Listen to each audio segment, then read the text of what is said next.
And Happy New Year, everybody. Welcome to our first JSQCA meeting of the new year. I'm Jovina Johnson, the association's president. So as you can see, we went virtually due to the spread of the Omicron variant. We hope everybody is safe and had a great holiday. So we hope to be back in person at our next meeting, Saturday, February 12th from 10 to noon, of course, at the JSQCA Center, but it will depend on what happens with this virus. And we'll definitely keep you guys updated through our periodic announcements. So we're going to elect 3 board members at our board meeting in February. So if you're interested in serving on the board, email us at hello@jsqca.com and put board in the subject line. Also, please provide a brief bio of yourself. And next month, our speakers will be Dr. Christopher Reber, the president of the Hudson County Community College, who we have a great partnership with. And the speakers for our March 12th meeting will be our newly reelected Councilman Rich Bogiano and Chris Bernardo, the executive director of the Journal Square Special Improvement District, or as we all affectionately know as the SID. Before introducing our guest speakers this morning, I just want to thank all of you who renewed your membership, as well as our new members who joined for the first time. So welcome. If you've not yet been able to renew, please do so. The easiest way is to go to our site, JSQCA.com, and click on the link for membership or the Join Us link. Otherwise, if you haven't joined us, feel free to do so. Dues is $25 a year. It helps us cover the costs, such as our refreshments for our holiday party last month, and our summer social in August, our insurance for Bergen Square Day, which this year will be Saturday, September 10th, and our annual dues to Jersey City Together, which focuses on the social justice issues like affordable housing, tenant rights, criminal justice reform, and full funding for our Jersey City public schools. So the JSQCA is proud to be the only community association in the city that belongs to Jersey City Together. So with that, I'm going to introduce our guest speakers. Terry Hill is the director of the Jersey City Public Library. He recently joined us a couple of months ago. We're happy to welcome him. And Rob Menendez, he's a commissioner from the Port Authority of New York and New Jersey. So you may have heard or read in our newsletter, Rob is also a likely candidate for the Democratic nomination to replace Albie Osiris as the congressman for the 8th Congressional District. But today, Rob's going to focus on his work as the Port Authority Commissioner, which is an unsalaried position. So we'll first hear from Terry, who will discuss his plans for the library as well as his background prior to the being library director here. Also joining us is Bill Armbruster, our secretary, who was always happy to help out and will help with the questions submitted online. So I'm going to bring Terry to the stage. Good morning. All right, good morning. Hope everyone is doing well and it is nice and warm. It is a little cool. Glad I didn't have morning puppy duty this morning, so I owe my wife. But thank you all for the invitation. I really appreciate giving me this time to talk about the Jersey City Free Public Library. If any of you know librarians, you probably know that librarians love to talk about libraries, and the hard part is figuring out what things to share because there's always so much going on at the library. But I'll start with giving you a little information about myself. As Giovanna said, I just recently arrived in Jersey City. I began with the library on September 20th. And prior to that, I spent almost 10 years as the deputy director of the Durham County Library in Durham, North Carolina. And that was actually my first experience in a public library.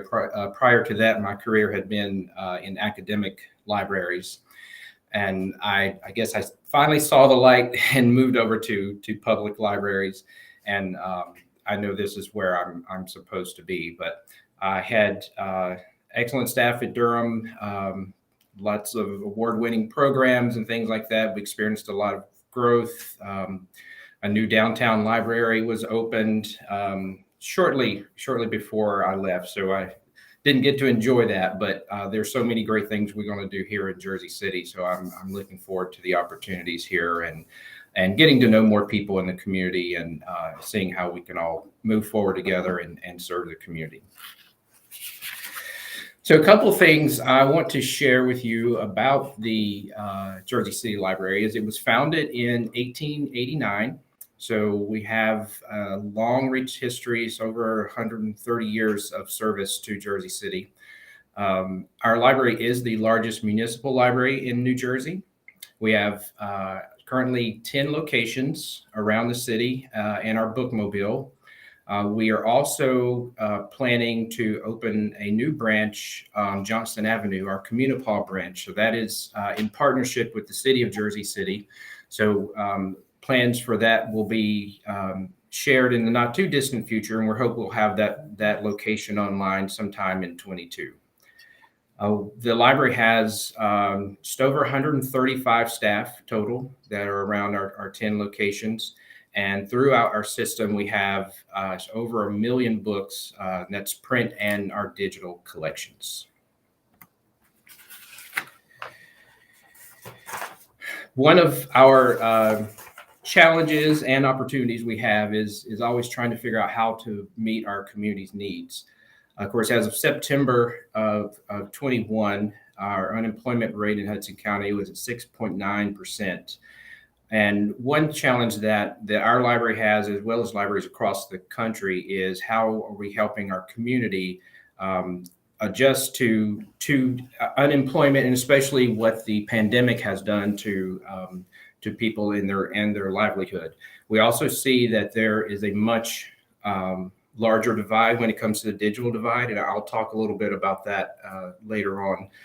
But that's some areas that we are going to be focusing on, and hopefully provide some valuable services to the community. You have nearly 30,000 students, public school students, that we try to serve throughout the city. And of course, one of our strengths here in Jersey City is how diverse our city is. We are the most diverse city in the country. 41% of the residents were born outside the USA. So one thing that means for us is we've got to make sure that our services and our collections are representative of our community, and increasing our foreign language materials is going to be a priority for us. We're starting to work on that this year to make sure that's aligned with our community needs. Okay, a couple of things you may not know or may know about the Jersey City Library is we do offer a literacy program. It has basic literacy, English, math. You can also get your high school equivalency through that program, which that is something we're very proud of. That's a very rare opportunity, especially for a public library to offer that service. So we have great staff that run that program, and we're hoping to be able to expand that offering even further. Since 1977, we have been home to the first and largest Spanish language collection, our Biblioteca Criolla, which is located on the newly renovated 4th floor of the Gardner Main Library downtown on Jersey Avenue. That space is not open to the public yet. We are wrapping up that renovation for that space, but we are hoping over the next month or so that we can get that space opened up and allow the community back in there. But that is certainly part of our library we're extremely proud of. And of course, the staff there, they provide excellent programs. So just keep an eye out for those things. Some of you may be aware of our Community Awareness Center that is stationed over at our Miller branch. They have a long history of providing music, cultural arts events. They will be celebrating their 45th anniversary this year. So we're going to plan a big celebration for that. So there'll be more information coming out about that.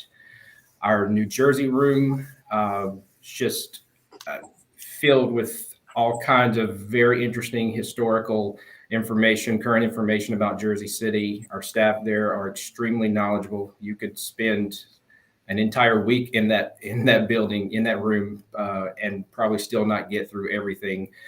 So if you want plans, come and spend some time there, look through the collections. The staff would be very delighted to have you there and help you with that. If there's any genealogy research you need to do, that's the place to go there. And that's located on the 3rd floor of Gardner, Maine. And also, of course, library cards are free. If you live, work, or go to school in Jersey City, you can get a free library card. You can register for your library card online or visit any of our 10 locations. We can get you set up with a library card. So after this meeting, make sure you have your library card. Make sure all of your family members, all of your friends, everyone should have their library card, and then come and check out all the books you want to check out. Five Corners branch, which is right in the middle of your neighborhood, that is our busiest branch throughout Jersey City. They have the highest circulation. They have the highest number of visitors each year. And I'm sure you've been to that location, and it is always buzzing with activity. One thing I really love about that building is the large floor-to-ceiling windows, as you can see in this image here. So it's a really interesting open space there. So if you haven't been there, please check it out. We do have a 125-seat auditorium in that building, which is nice for programs there, public computers. We have audiovisual materials, books, everything. That location was also recently renovated. So they had updated bathrooms, new flooring, fresh paint, new furniture. So it's a really nice space. So do check that out when you have some time. On the other end of the spectrum with our libraries, we do have 3 small branches, very small neighborhood branches, and our Marion branch. Terry, I'm sorry for interrupting, but Sure. apparently people are not able to see the slides. Oh, okay. Were they on earlier? No. No? Jovina, did you press the share screen? I did. Let me go back out and I'll start over. Let's see. Thank you for letting me know that. Now. I cannot see them. I've made them visible, so maybe I'll maximize. Oh, okay. Yeah, now we can see. Now you can? Okay. Now all right. Marion Branch Library. Yeah. Well, I will just slowly take you through the slides that I have shown so far, so you can see those, and we'll pick up with the Marion Branch. Okay. All right.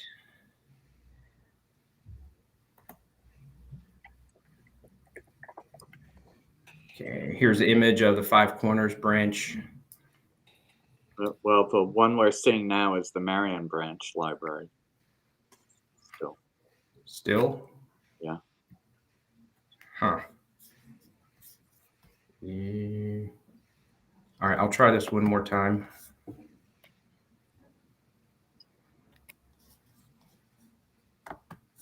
Share screen. Share.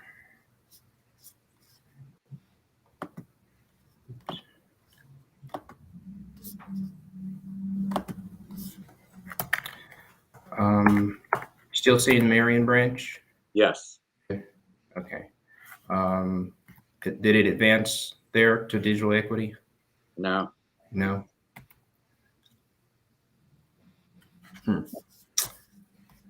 How about now? No. Yeah, I'm not quite sure. Jovina, do you have any idea? I mean, if you can start the presentation with the icon in the lower right corner by the slide bar. So there's a message from one viewer. It says, it seems like when you present the slideshow, it stays on the PPT app window. Huh. Because on my end, it looks like it's how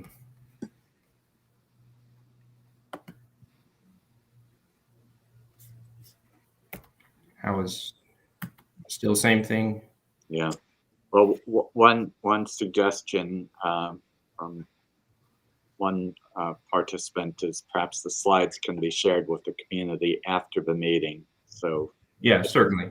before not and that would be good, even if we are able to get it working. Yeah. All right, I'll give this one more shot. Yes. One suggestion here from Shane Smith, you can show us the slides right inside the application itself without presenting the slideshow. Are you able to see this now where I am? No. All right, let me close this off. No.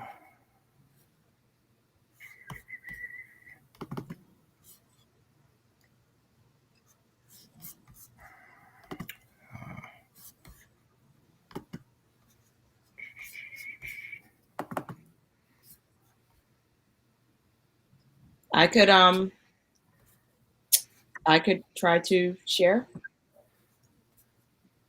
Sure, because I think you have a copy of it. Yeah, let me. Okay. Let's do that.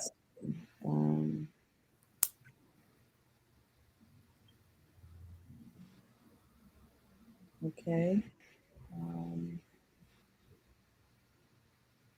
How's that? Yeah, I can see that. Yeah. Can everybody, Bill, can you see it? Yes. Okay, so where are we, Terry? What do you need? Go to slide 7. Okay. Yeah, there we are. Okay. All right. Sorry about that, but glad. So Shane Smith had mentioned to me, our chief of staff, that he was going to send you the slides just in case, and I'm glad he did. So Shane, if you're on the call, thank you for that. So I'll jump back in with the Marion branch. I was mentioning, this is one of our very small locations. So if you want to have the experience of going into like a used bookstore feeling, this is where you want to go. Marion branch is a very intimate setting. Their staff, they know the community well. They know most of their customers by name. Dolores Reyes is the manager there. And also, I found out no matter what holiday it is, if you need to get into that holiday spirit, that's also the location to go, because they do a great job decorating. I was there just before the Christmas holiday, and it was just amazing. I can't even describe it all. The handmade decorations they had, handmade lollipops. It was incredible. So do visit the Marion branch. It's on the west side in Pavonia Avenue. All right, so we'll go to the next slide. Digital equity is something that is going to be one of our priorities for the library, and it's something that is very important to me. I did a lot of work with a digital equity collaborative in Durham, and I'm looking to bring that work here to Jersey City as well, and continue on the work that a lot of the staff have been doing in this area. But one important thing that I do like to mention when it comes to digital equity is that there are really 3 pillars to it. So there's the internet access, the access to devices, and the digital literacy skills to use those devices. And a lot of times when we think about the digital divide, it's usually just about the lack of internet access or lack of devices, but it's really all 3. And we know, and even with what we've experienced with the pandemic and so much more of our life moving online, it's even more important that we all have access and the skills to participate in society, really. So the library does offer computer classes. We have hotspots you can check out. We have new technology kits that include a laptop and a hotspot. You even get a little backpack to carry it all in. We received a grant recently to purchase, I think it was 200 Chromebooks and 500 hotspots. We were able to also raise funds on Giving Tuesday to purchase backpacks to put the kits together for checkout. So the public can check those out if needed. But also, we also need to remember that digital equity issues are also not just based on economics. I think I use this example a lot with my parents. So for many years, they have had Wi-Fi in their home. And so every time they get a new phone or a new iPad or something, my brother or myself will go and have to connect it to their Wi-Fi network. And, I think that's a good example of like they don't know like the Wi-Fi password and the network name and all that. They just know it connects to the internet. And a lot of times that right there can be a divide for people just getting access or knowing what language to use when they request those services as well. So that's an area we're going to be working on. Another one that's really important is looking at the role of artificial intelligence in our life, because that's a big digital literacy issue there. My mother-in-law is here visiting with us this week, and we were just having a conversation last night. And she's like, I don't understand how, if I'm having a conversation about a particular topic and I get on Facebook and then I see advertisements about that. So that can be very scary, right? If you don't really understand what's going on there and why, and be aware of those kinds of situations to know you can go and turn settings off. So that kind of education we want to be able to offer to the community. All right, next slide. Another thing, we do have to look at how we can expand our footprint to make sure we are serving our entire city. We know Jersey City is growing rapidly. So we're looking at ways that we can get services into all parts of our community. Of course, building new libraries is extremely expensive. But one thing I'm looking at doing is how we can partner even with some of the new development that's going on in Jersey City and put in some small satellite locations.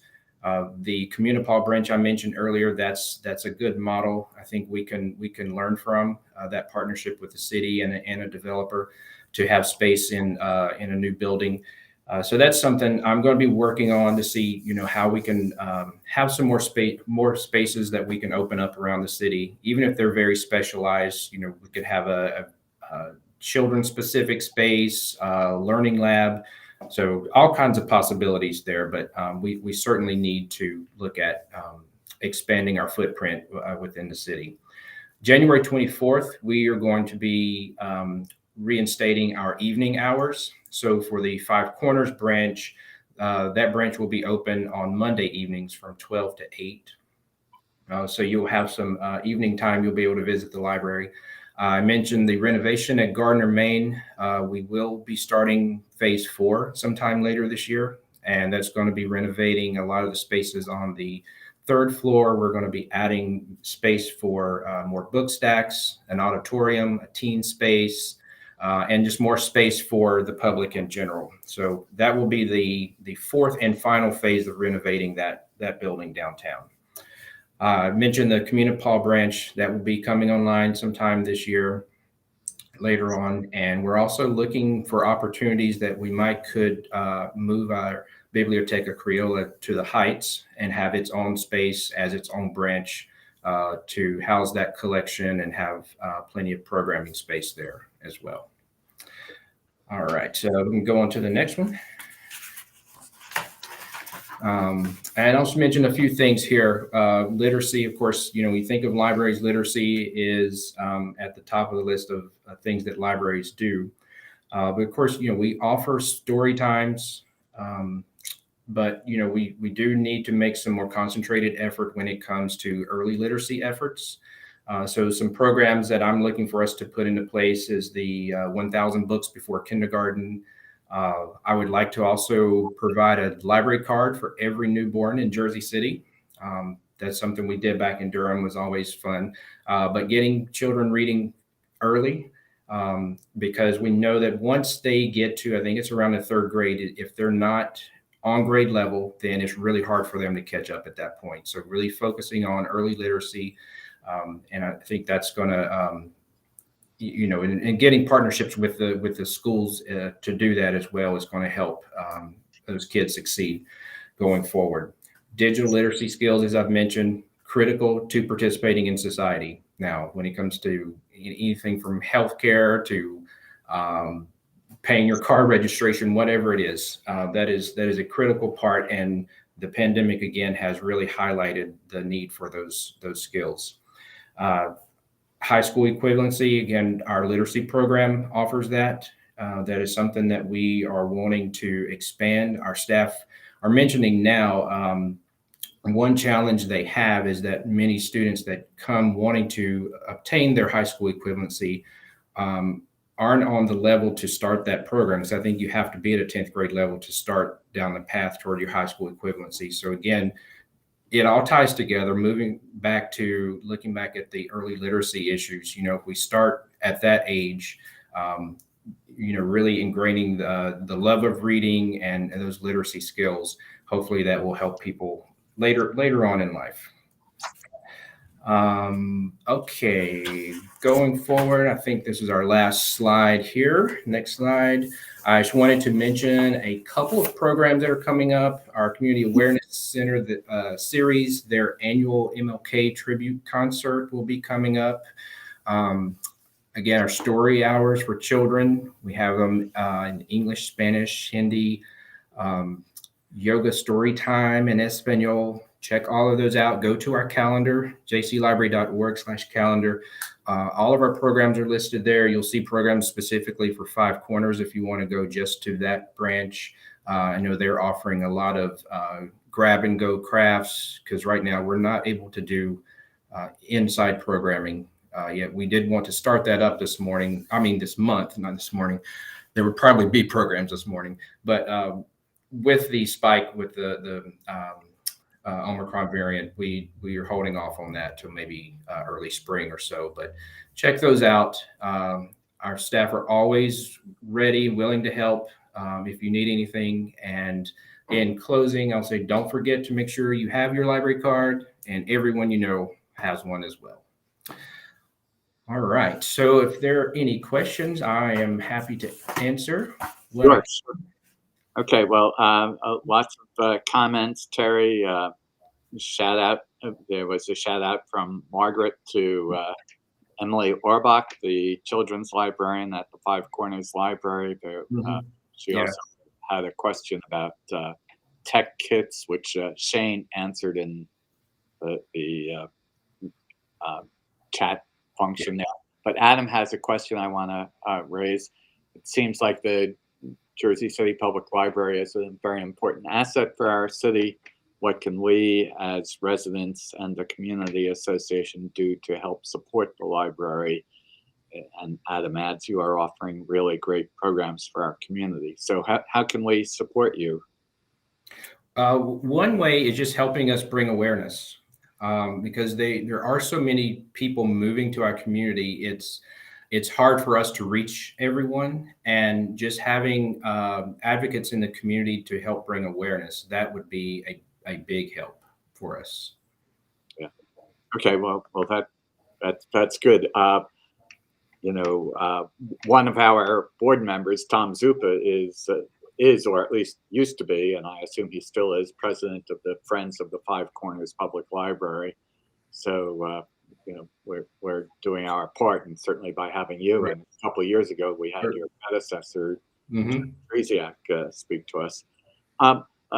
One question I have is community gardens. A couple of years ago, just before the lockdown began, Jeff was having meetings at the various branches for the community. I went to one at the Marion Library, which is just down the street from me.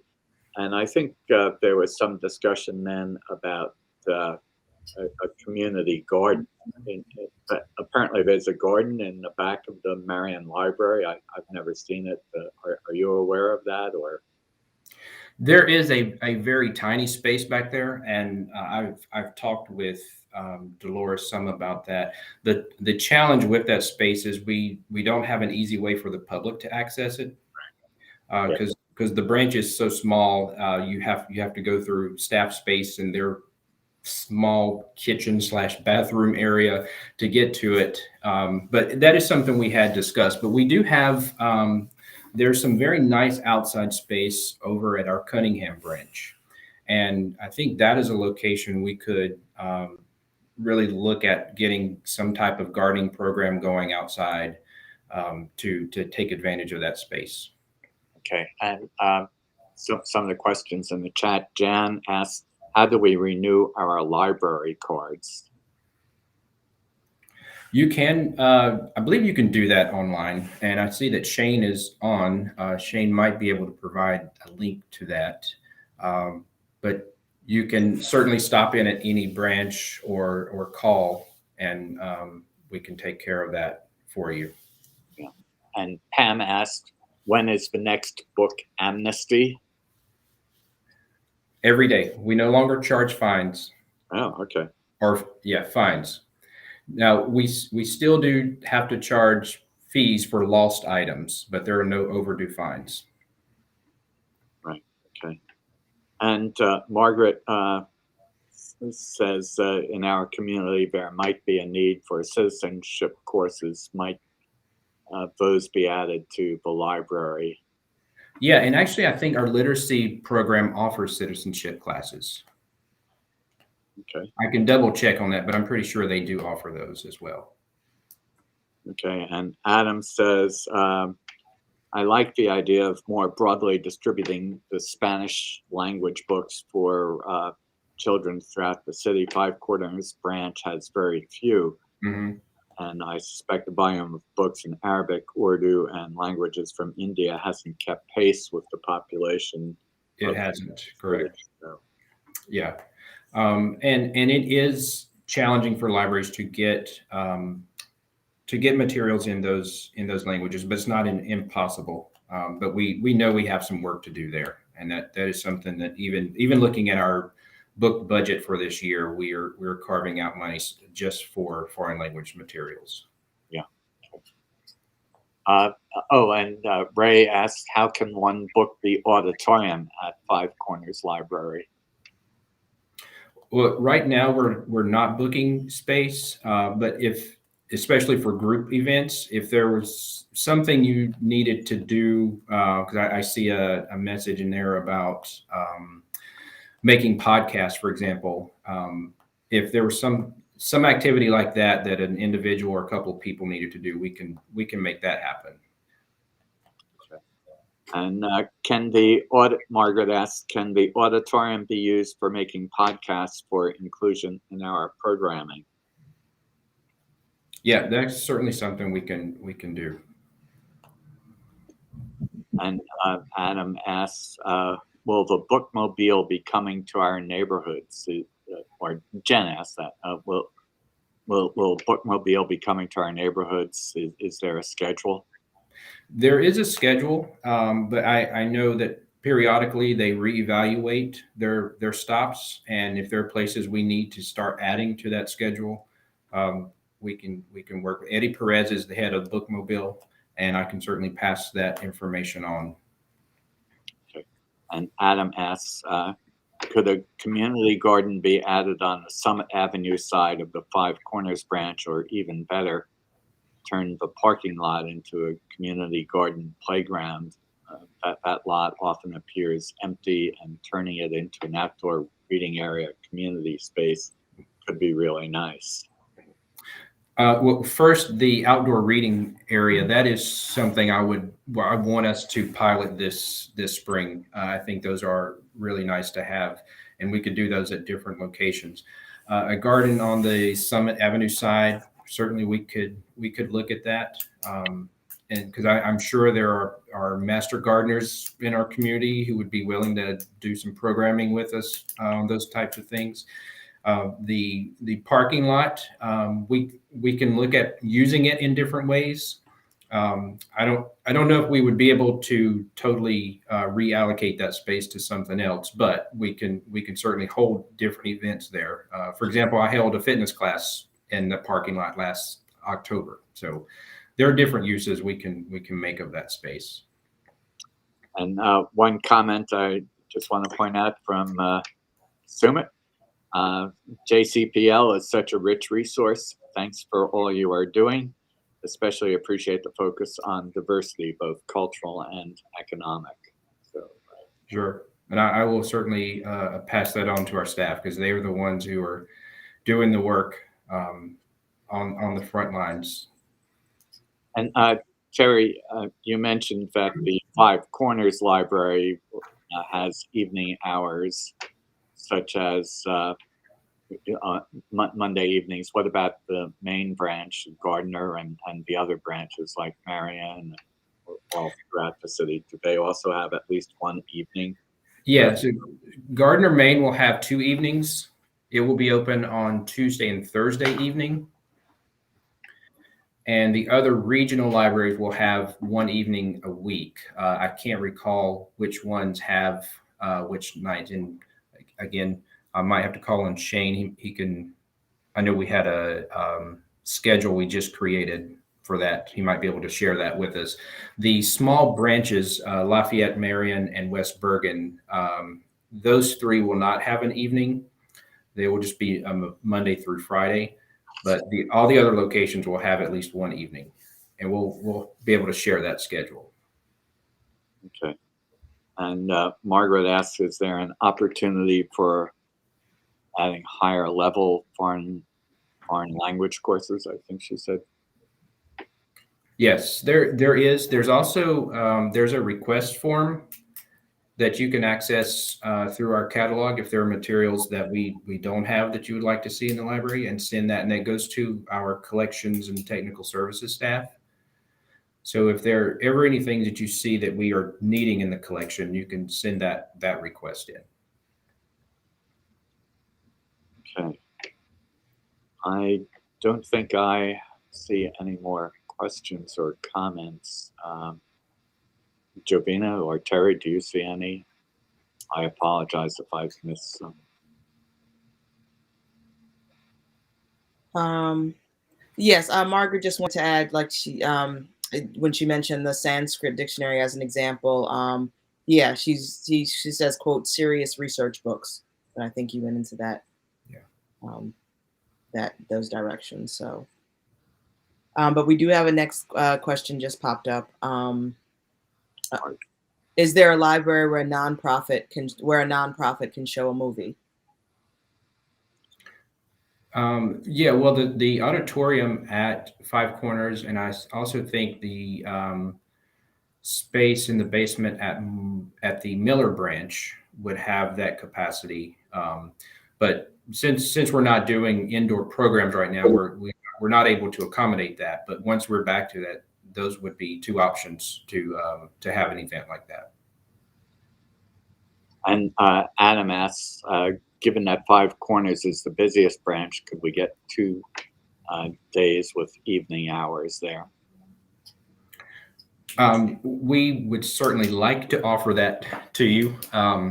Our challenge right now is that we do have some staff shortages.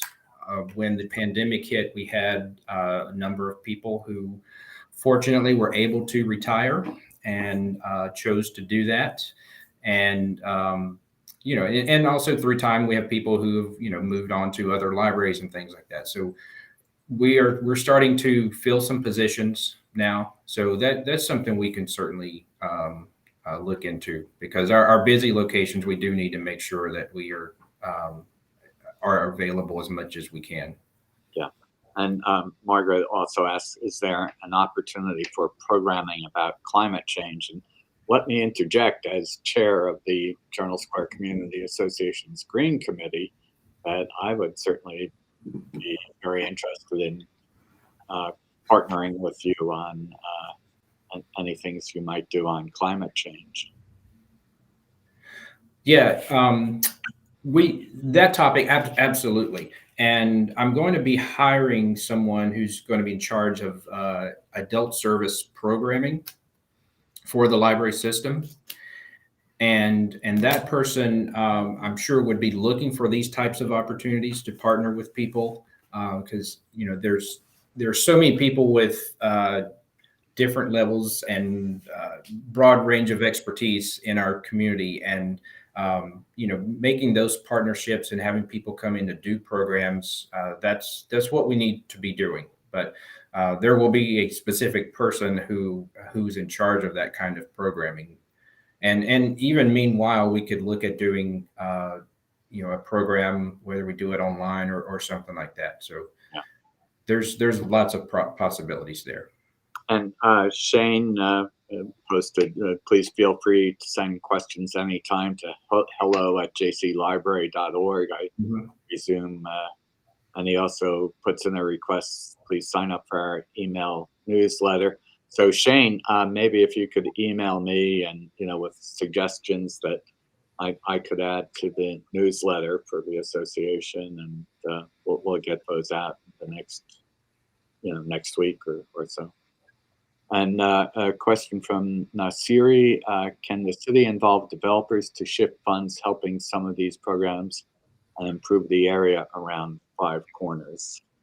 That's probably not a question, that's probably above your pay grade, but so certainly that not something I can really speak on, but as I mentioned earlier, with trying to expand our footprint, making some relationships with developers, there's something I think we can take advantage of. If there are spaces available, we could open up small library spaces. Okay. Any other questions?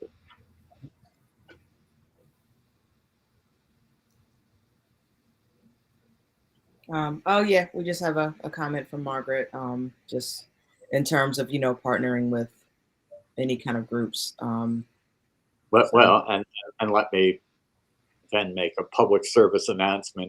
Actually, the Green Committee and the Transportation Committee will be co-hosting a meeting on January 19th, along with Sustainable JC, which is probably the leading environmental group, and we're going to be looking at transportation aspects. The city has been doing an on the move survey and what we can do for to make our transportation in the city more environmentally sustainable and beneficial to the public health.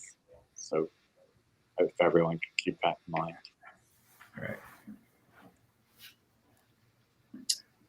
All right. Okay, it looks like we're good. We appreciate you answering all the questions on this presentation. Fortunately, I'm on the mailing list and I was able to get the mailer sent out yesterday, and I'm happy the partnership with Udemy. That sounds awesome. I look forward to learning more about that. So just thanks for everything, and thanks for all the questions, everybody. So Terry and Shane, you guys will probably be hearing from the membership and everything. So once again, thank you for spending part of your Saturday with us. Yeah, thanks for having us. Yes, this has been great. Okay. Thanks, Terry. And you have the slides, so feel free to share those with the membership. That would be great. That'd be great. No, thank you. All right, thanks. Okay. Thanks. Okay, so now we're going to welcome Rob. How are you? I'm good. How are you?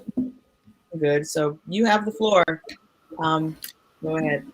No, I appreciate it. Thanks so much for having me today. I enjoyed Terry's presentation. I'm looking forward to the new branch opening up on Johnston. That's the area of town I live in, over in the Lafayette section. So just thank you for having me to the association, to your board. I don't know if Terry's still on, but we actually have overlapping North Carolina connections. We both have degrees from University of North Carolina at Chapel Hill. So I don't know if you planned it that way, but the association got two Chapel Hill alumni on. I also just want, I'm sure all your members know this, but and Javina and I have had a chance to email, but I met Bill once at the Friends of Liberty State Park. We exchanged our contact information. That's how I'm here today. And he is a great advocate for this association. So I appreciate him following up, having me here today. And And, so we'll get into the Port Authority. When I was in law school at Rutgers Law, I was an Eagleton Fellow. It's a program that Rutgers University runs for graduate students to be more engaged in government, specifically in the state of New Jersey. And my placement was at the Port Authority, and I was in what was then called the Port Commerce Department.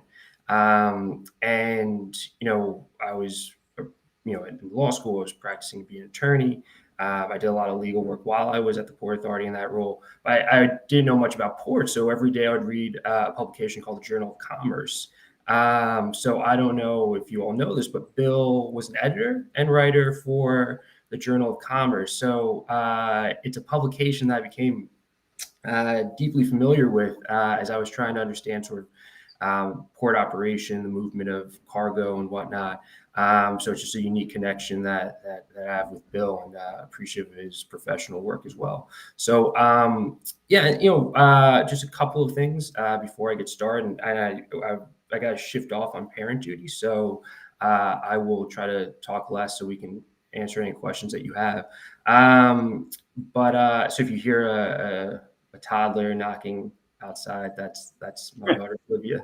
So anyhow, I was invited here in my role as Port Authority Commissioner. I try to keep, and one of the things that's important about the Port Authority's mission is trying to keep it sort of separate from political involvement, interference. So, if we were in person, I'd be definitely happy to answer some questions about the political component of the last couple of days and the 8th Congressional District. Unfortunately, it doesn't cover all of Jersey City, and part of it, the part in the General Square is falls within the 10th, but perhaps we can come back another day and sort of do a deep dive on that. Also Bill's been kind enough to mention this, I think, in the newsletter, but obviously these are my views and not the views of the Port Authority. So I'll jump in with that. The Port Authority is, I grew up in Hudson County. I relied on port facilities, both growing up, pre-pandemic. My wife and I both took the path into work every single day. So familiar with the frustrations of when that's not on time. But I never really sort of fully appreciated what goes into running an agency the size and scale of the Port Authority. And whenever I have the opportunity to talk to folks, especially in a forum like this, it's really to promote the work of the professional staff there. Being a commissioner is one of the most incredible opportunities I've had in my life. I'm honored to serve in this role. But the thing I feel is most important is advocating for the professional staff, because they're the folks that day in, day out, and throughout their careers, their lives have dedicated themselves to the mission of the Port Authority, to keeping the region moving.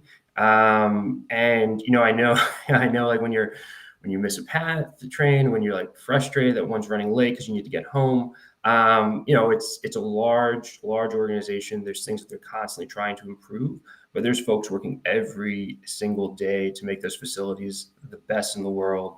They're constantly thinking about improving the quality of service. And when you look at the portfolio of assets, it spans from bridges, tunnels, airports, ports, the World Trade Center campus. So it's a significant portfolio of assets. And every single person there is dedicated to the mission. And I can't say that enough. In my role there, I serve on 2 committees. I'm on the finance committee. So, we just worked on the 2022 budget, the CFO, the finance department, an incredibly unique time, because we don't have any tax revenue. So it's all generated from fees and fares. Obviously people aren't moving the way they used to pre-pandemic. So it's trying to sort of, in difficult times, budget for the upcoming year. both in continuing to our capital program, developing new facilities, revitalizing facilities. We're in the middle of Restore the George with respect to the George Washington Bridge. We just announced a deal for Terminal 1 at JFK.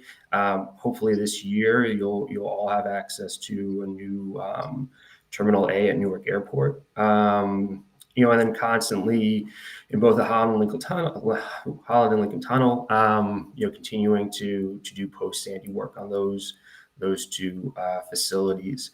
So it's just, it's an interesting time.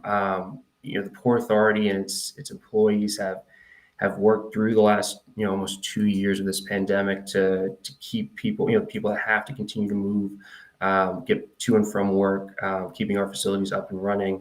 And they've done an incredible job. So, for me, I feel the most important thing in sort of in these community settings is really advocating for the work that the staff does. I said at our last board meeting of the year is, I wish people could really see how hard the folks at the Port Authority work for all of us, for this region. They're incredible professionals, they're public servants. And so, that's sort of a little bit about it. I do want to preserve time to ask, to answer any questions. But that's a little bit about it. Okay, well, Rob, Adam Cohen, chair of our transportation committee, submitted several questions in advance, and one of them kind of overlaps with the question I had prepared, and regarding, and I don't know whether you're able to answer all of these, but yeah, sure. And anything that, especially, anything that I don't want to speak sort of definitively about, but, just email me a series of questions. There's a great group of folks that I can get everyone in touch with. And, happy to field anything else that we can't cover today. Yeah. So the first one has to do with the redevelopment of the Journal Square Transportation Center.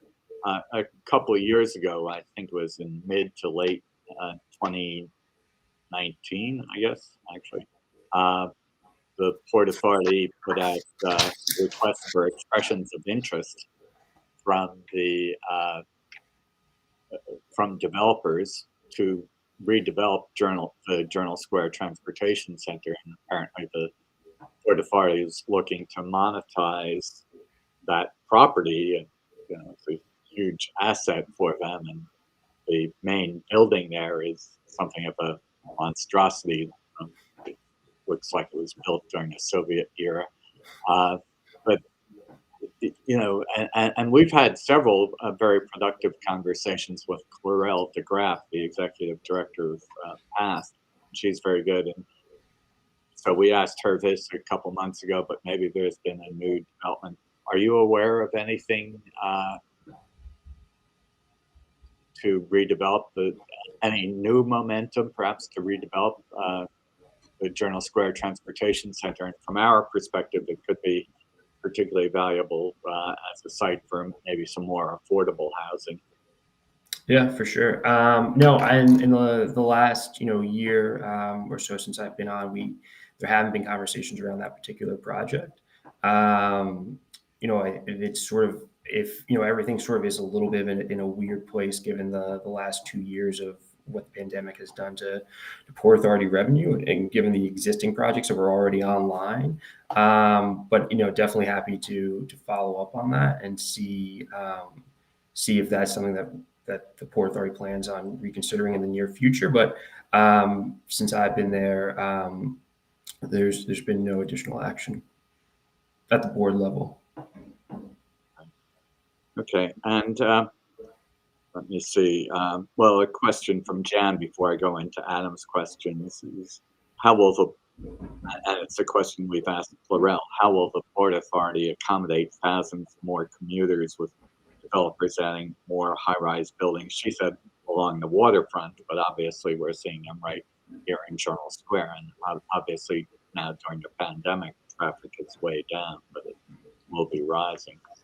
Yeah, for sure. I mean, so it's, it's a great question. I take both the two downtown PAF stations, Exchange Place and Grove. And pre-pandemic, it was an issue.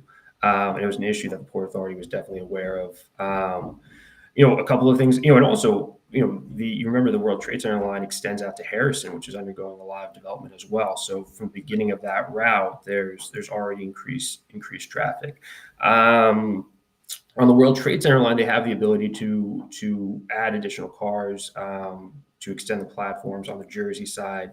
It's not the same for the Herald Square line, just because of the age of those New York platforms.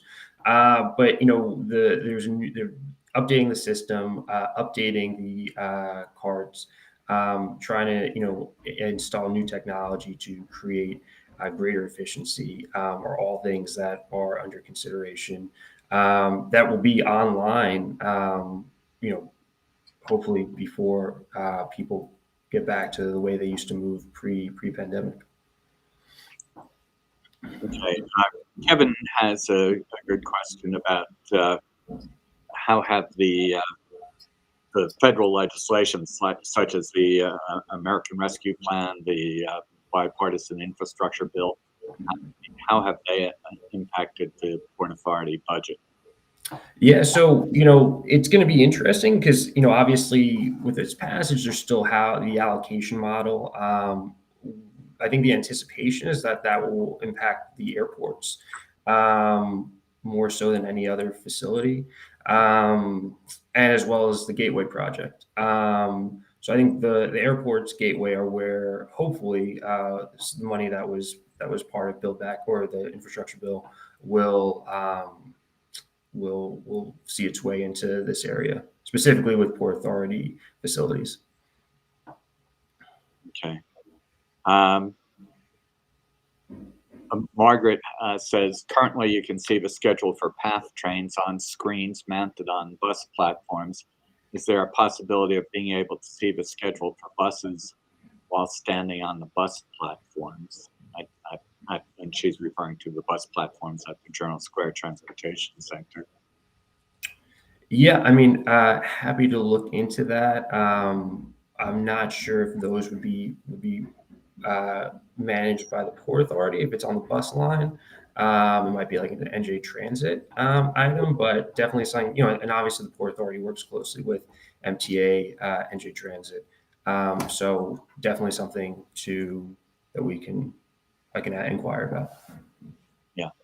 And going back to Adam's questions, funding is obviously a concern for the Port Authority as for any agency. And given the urgency of climate change, why has Port Authority been unable to provide more financial resources to PATH? He points out passengers sometimes are expected to wait 20 or 30 minutes per train, which discourages people from using the system.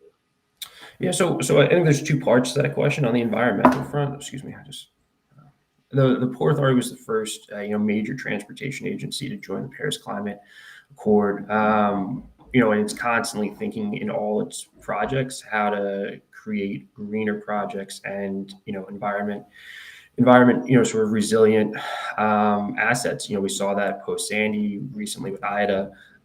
So it's built into every project that the Port Authority is considering. How we build facilities and upgrade facilities that can maintain the tests that Mother Nature is going to pose to us in the coming years. I always frame it as things like Sandy, things like Ida are Mother Nature showing her hand, but there's going to be future occurrences that we can sort of only imagine, plan for, that we have to prepare for. So and on the second part with PATH, ridership is low. It's a difficult thing to balance. Like I said, I use the PATH to get in and out of New York when I have to go for work or for Port Authority matters. And the scheduling is a difficult thing. The thing that I didn't realize about PATH, because sort of we all use it similar ways generally. I think the most people that use the path use, in pre-COVID times was, sort of in two peaks. It's more like Metro North or LIRR, and your morning and evening rush hours getting to and from the city. But people do rely on it at other times, the off-peak hours. But that's sort of the challenge of it is, for the most part, you see two peaks in ridership, and figuring out the best way to schedule from, sort of operationally is something that they're always looking at. But, definitely something that I can appreciate the sensitivity around. Okay, and Chris Lamb, who's a transportation planner, one of our board members and chair of our construction and planning committee, he asks if the quote, temporary unquote suspension of night and week service between Hoboken and the World Trade Center, that could be reversed. He said it was suspended in 2006 to accommodate construction at the World Trade Center, and it's past time to restore that service and resume Journal Square, 33rd Street night and weekend service without the layover in Hoboken. So I'm not sure if that's something that you would be familiar with, but you can look into it. Familiar with in the sense that, I'm aware of it, and, happy to follow up with Laurel as well to see, and at least, because also sort of I think the Port Authority is really trying to move into be, sort of with its Twitter updates, its social media platforms to try to provide constant updates. It's a work in progress. But even things sort of like decisions that they've made previously about scheduling, I think would be helpful to continue to communicate. So that way people understand why something that might have been temporarily suspended, years ago is still in place. So everybody sort of is working from the same understanding. Okay, and Steve Lipsky, former councilman, one of our members, he asks, he says the Port Authority has closed off the bus lanes for bus traffic coming from Weehawken and is using them for outbound traffic to Hoboken. This makes no sense, and it forces the hundreds of commuters on NJ Transit buses to compete with private cars to get through the tolls. Can the Port Authority revisit this? I understand using these lanes for outbound traffic during the afternoon rush hour when the huge majority of tunnel traffic is leaving New Jersey for New York, New Jersey, but at 10:15 a.m. just serves to snarl inbound bus traffic from Jersey City, Hoboken, and Weehawken in traffic. It just added 15 to 20 minutes to the commute of everyone on my bus. So, very detailed. Yeah, no, and I appreciate it. Clearly it's something that the Port Authority constantly monitors and is thinking about in terms of how to create the most efficient routing. Again, another topic I'm happy to sort of inquire about, but I find that the Port Authority's thinking behind these things is they try to use the best, evidence that they have, best data that they have when they're making these types of decisions. And Roger asked, any news about adding a path station in the Marion section? As you may know, there was consideration about adding a station down where Puccini's used to be. Yep. And there's no development on that. There's no new news on that. Okay, and Pam asks, what is the Port Authority doing about the homeless situation in Journal Square, and can the Port Authority police do foot patrols within Journal Square? So two questions there. In the greater Journal Square area, in terms of outside the Port Authority's PAF station and center, that probably is sort of a jurisdictional issue. On the homelessness issue, it's a challenging thing both in Journal Square and then also obviously at the bus terminal in New York. And it's something that the Port Authority staff is trying to think of the best ways to address that situation. And Steve also asked, is there an email address where we can follow up with you on this.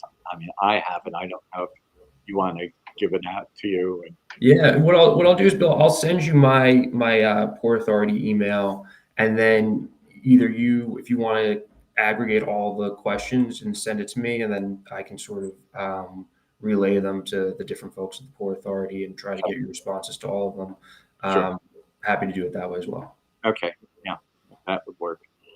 Rob, I'd like to ask a question dating back to my reporting days covering the Port Authority, and back in, especially in the early 80s when I followed it most closely, I had the sense that, and I was pleased to hear you speak so positively about the staff of the Port Authority, and I had a very high regard for most of the people I knew there, that they were focused on doing what was best for the region as a whole, rather than, but during the 90s, and this began even during the Mario Cuomo years, and it accelerated under Pataki and Whitman.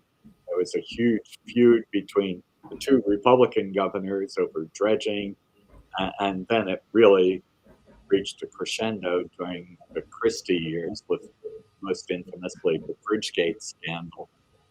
And Port Authority people I knew were good friends, and we all retired now, but they were horrified by what they saw happening there. Do you have a sense as to whether it's becoming less political now? And, you know, it was, I think, Christie Whitman who insisted on having a deputy executive director from New Jersey. The tradition is that the chair is from New Jersey, and the chair is an unpaid position, just like the commissioners. And there are 6 commissioners from each state appointed by the governors.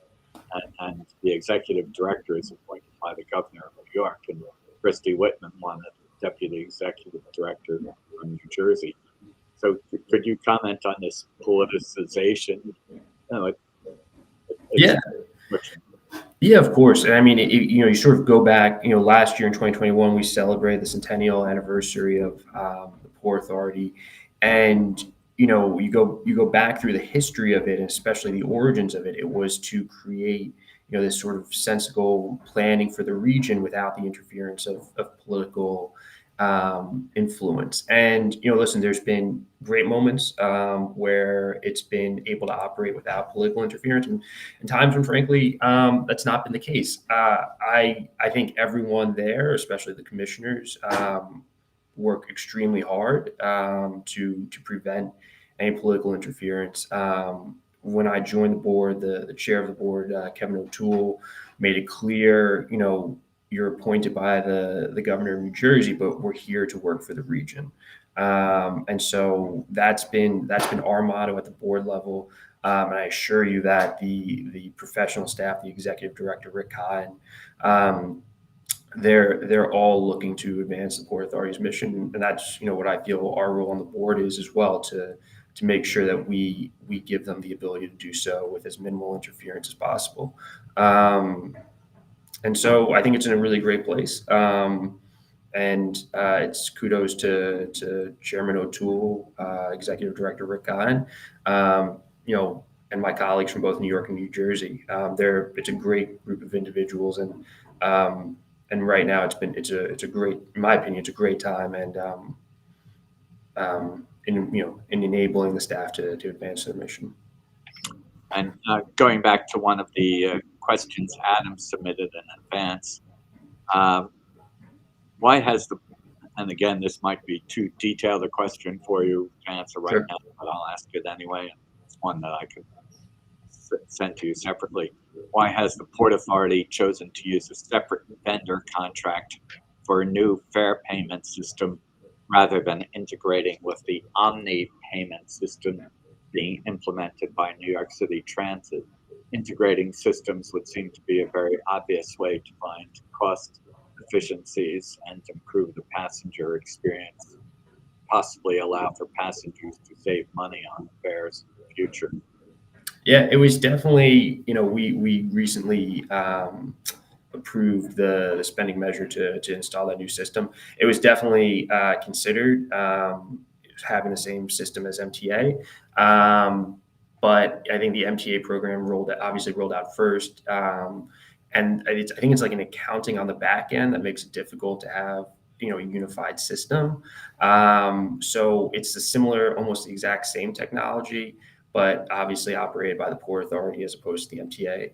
And it ended up being the best option was creating our own system. Okay. And Margaret has a comment here saying the staff that assists passengers at the ticket machines does not reflect the diversity of the Jersey City community and tourists who use PATH.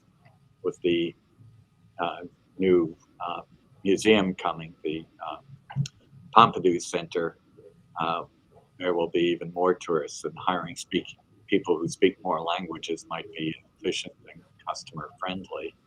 So that's just a suggestion from Margaret.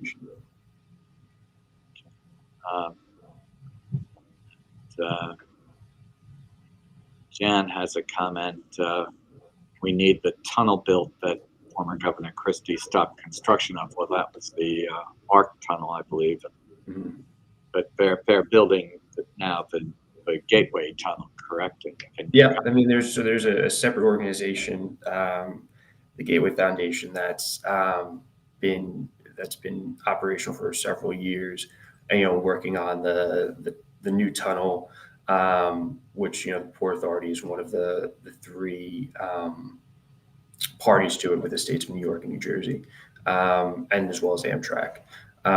So that's being worked on. Obviously, a huge undertaking, but in my opinion, I think the opinion of most professionals, necessary.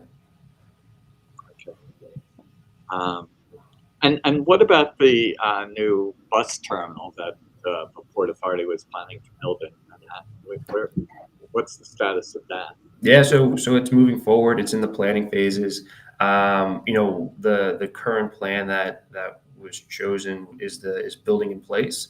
So it'll be 3 stages. And I think the folks at the Port Authority, specifically the executive director, understand that that's an outdated facility. So I'm excited about it. It's still several years away, but the plans are out. It's a 3-stage process. It's a much greener operation terminal than what we currently have. A couple of the issues is sort of allowing buses at the end of the peak travel to stay instead of running empty buses back and forth through the tunnels. So it's going to revolutionize the people that take the buses into the city, and we'll continue to be in the same area, obviously, so have access to the subways bus system. So there's going to be an interconnected approach to mass transportation. So it's in the works, and it'll be a great project. And a question from Ricardo: why can you use the MTA Metro card on the PATH train, but you can't use the PATH card on the subway? Yeah, I think you're now going to have multiple options when using either the MTA or the PATH. I know it's a frustration for folks, but it's not a frustration that it's not heard. It's just sometimes the logistics make it difficult to achieve certain outcomes. And Chris Lamb has a question about port volumes are up more than 20% since 2019, and truck volumes are up as well. So how is the Port Authority looking at moving goods and freight while avoiding or mitigating the impact on communities, and referring to equity and environmental effects? And certainly most of the container terminals are in Newark and Elizabeth, but we have the global terminal that straddles the Jersey City Bayonne area. So much of that traffic comes through our roads. Yeah, for sure. And it sort of starts with how the creating more efficient operations, greener vehicles. it's a little bit of a working with our partners because there's sort of not all of it within the Port Authority's control. So it's trying to incentivize, create programs, enable all of the participants to operate in a greener, more efficient way. Okay, and Adam posted a comment about the Port Authority has such a significant impact on our community, but sometimes it seems like Port Authority police are pushing the homeless onto the outside of their boundaries and within the Eternal Square Transportation Center, and we need the Port Authority to be a better neighbor to our to the community. So and that's sort of one of the reasons wanting to be here today is to give access to the Port Authority to listen to the concerns, and definitely things that we can raise with the professional staff. right. And just going back to your work as a commissioner, I believe that the commissioners have monthly meetings, but you mentioned you're on the finance committee, and I forget the other committee you're on. But can you talk about what is entailed besides the one meeting a month? Yeah, so it's constantly we're getting updates on a variety of different matters. We have committee meetings in advance. Depending on what the agenda items for the monthly meeting are, we have committee meetings in advance. Obviously, the last couple of months with the finance committee and working on the 2022 budget. So it's meeting probably a handful of times a month, either at the committee level or at the board level. And monitoring different events and progress in the interim. And one of the other questions Adam submitted in advance said, while we can all appreciate the desire to improve security, the Port Authority surrounded the front of the Eternal Square Transportation Center with large bollards that were placed in the middle of the sidewalks, making them too narrow for pedestrians and those in wheelchairs to easily move about. He suggests that it seems like the sidewalks are no longer ADA compliant. Can the Port Authority fix this? That would be, that would be surprising if that were the case. I know there's, ongoing construction around that area. But, I think that's an important one to follow up on. And Sumit posed the question, what are your priorities for the Port Authority this year? What major changes will you be advocating? And could you share some of those? Yeah, so it's it's an interesting time to be with the Port Authority. It's continuing to work towards moving out of this pandemic and getting people moving again. While also we were in the middle or are in the middle of a 10-year capital campaign. So there's major projects that we're looking to finish. LaGuardia is almost complete. Terminal A at Newark. But it's a mix of being practical and thinking about the user experience in these really unique times. From my perspective, when I'm in these conversations, I think about the user experience because that's the sort of way I think it makes sense to advocate as a resident of Jersey City. It's and how we move forward, how we can sort of borrow the phrase from the current pending legislation, we build back better. And those are the things that, given just the times that we're in, are a priority. And making sure people are safe as they go back to work, re-engage in their daily commutes. Those types of things are fundamentally important to me. And then one of the things that the Port Authority is, and my personal views are perfectly aligned on, is thinking about the environmental impact of projects and how we make decisions around that. I would say those two are the primary concerns for 2022. What about the possibility of extending path to Newark Airport? That's been talked about for years, but apparently nothing has happened. Yeah, I mean it's something that has been a part of the conversation, looking at both the path and Newark Airport. But there's no updates on that. Yeah. Okay. All right. Let me see. There was one question that came in advance. Has to do with the congressional race, and it refers to.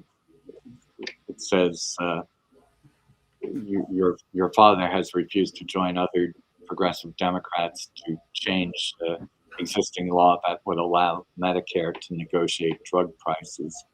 Instead, he has supported much weaker bills that would lower prices somewhat, but only for a limited number of medications. Where do you stand on this change in the government's ability to negotiate lower drug prices for your potential drug constituents? And he asks if you could state your position with a simple yes or no about changing the law to allow Medicare to negotiate prices with drug companies. Yeah. So today's a Port Authority Day, but like I said, I'm definitely happy to come back and chat with you specifically about the race for the 8th congressional district. Okay. Let me just ask you, because where I live, I'm in the 10th congressional district, and if I email Congressman Payne, it always asks for the 9-digit zip code, and so 07306, which is mostly the Journal Square area where most of us from the association live. It's divided. Can you just tell us the boundaries of the 8th congressional district and maybe also the 10th congressional district?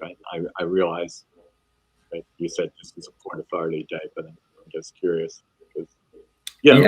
So I mean, it's similar. I mean, in terms of the new 8th congressional district, it's in terms of Jersey City, it's mainly similar to the current configuration, where the 10th congressional district comes from the west side of the city, just a couple blocks away from where I am over in Lafayette, sort of up towards the tip of Journal Square, and then south from there. So that's sort of where the 10th cuts in, and the 8th sits around it.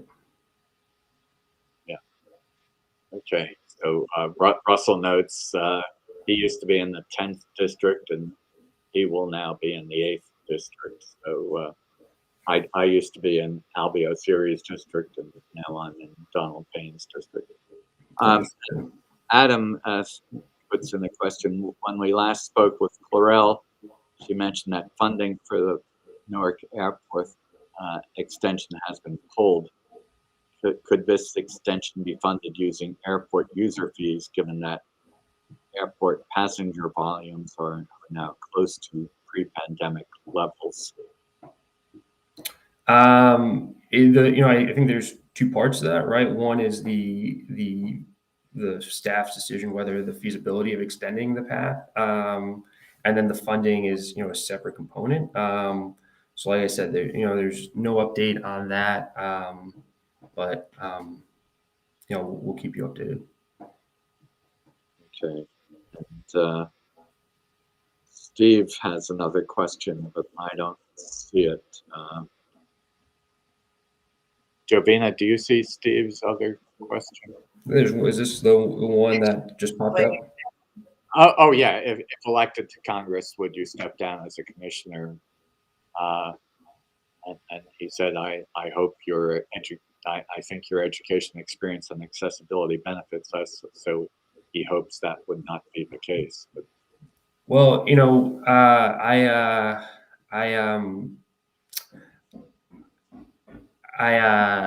don't like getting ahead of anything, and there's a lot of work to do on the political front.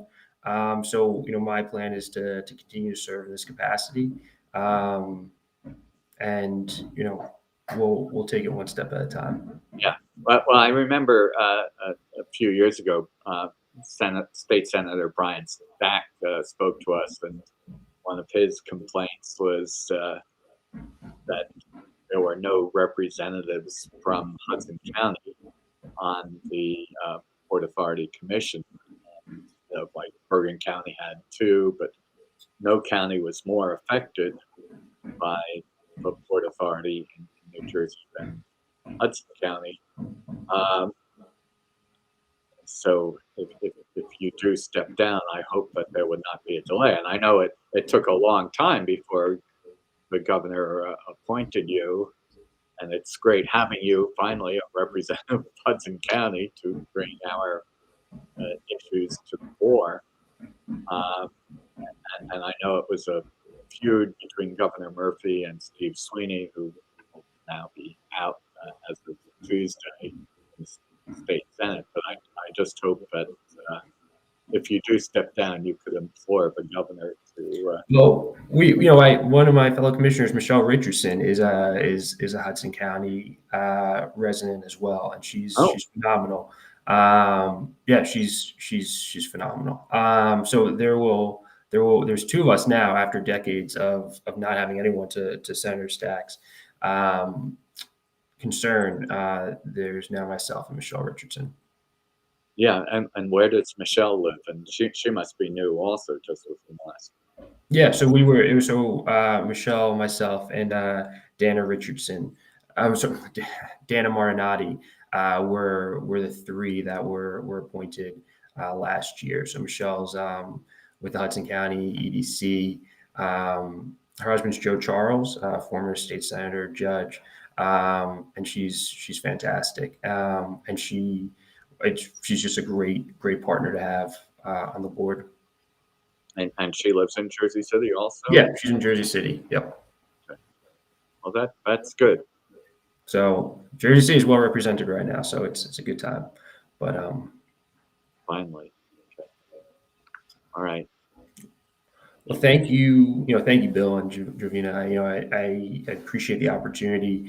And I look forward to getting the series of issues that if you can send that to me, Bill, and we'll get responses to that. I appreciate it.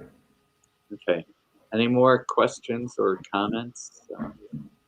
So, Jovina, maybe if you could just put in a scroll and the email, the website for the community association, JSQCA.com, so that people watching could join us if they haven't.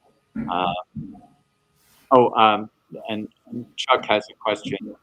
Again, this may be too specific, but what's happening with the bridge over the railroad tracks from Newark Avenue going to the Marion section? It's a pedestrian bridge. Yeah, that I would have to follow up on. Yeah. Okay. But Jovina, that's the email address for emailing us, but the website www.jsqca.com, so that if people watching have not renewed their membership. I'm sorry, we do have another question. Okay. So what is Mia's question? Yeah, she has a question about the apps.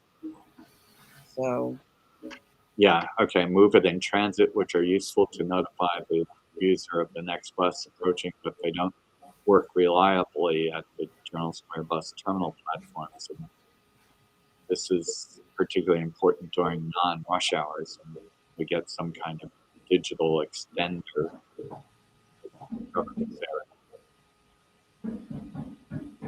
Again, that's something that. Yeah, no, and like I said, I'm happy if that's whatever can enhance the user experience. It's definitely a bucket of items that makes sense to follow up with and see what can be done.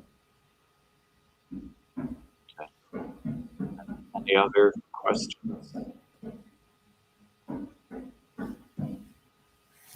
Well, I appreciate it. Now I'm going to scoot to relieve my wife of duties of our 20-month-old daughter. So I'm going to go engage in that. But it was great chatting with you all.